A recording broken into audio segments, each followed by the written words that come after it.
Hey guys! So ngayon, pupunta kami ng plaza kasi nga mamimili kami ng ulam namin ngayong gabi. So ayan, kakatapos ko lang maligo and lumabas na kami and maglalakad lang kami kasi malapit lang naman siya. So yung bahay nga pala namin guys is paloob siya, so medyo matagal-tagal yung lakad namin palabas. So andito na kami sa labas and ayan, naglalakad pa rin kami and chismisan, tawanan. Ang kasama ko pala guys is yung kapatid ko. Maring sa taas. Tawid ko. Pero ako ano, para radyo nung yung ito.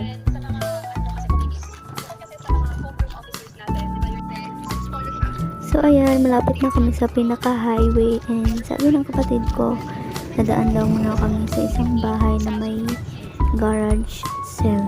So ayun, dumaan naman kami at namili kami. Pero wala kami napili kasi medyo mahal yung mga garage sale nila. Ito na guys, malapit na kami sa plaza and konting lakad na lang.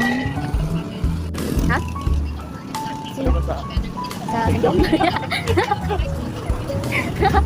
Oo. Iya, tapi berbagi na. So ano ko traffic na adin ako mo stop sa kuan. Dito pero laptop pero mo ko yan.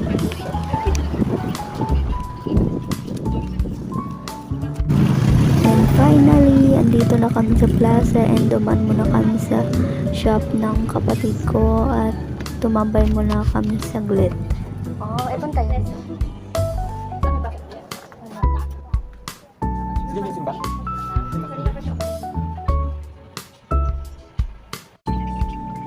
Magkano ano dito? Ay, oo, hindi magamit. Ang sabi. Hindi okay na yun. Bigay ko dito. Parent or ano ko, parent. Oo, ganun.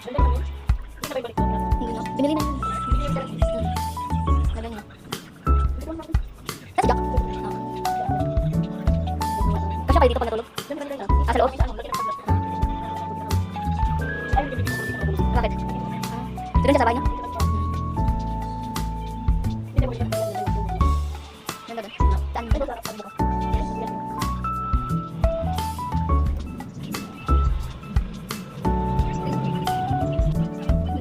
Ano ba yung benta nito? Bibenta. Out, lahat na ito mula. Di ba?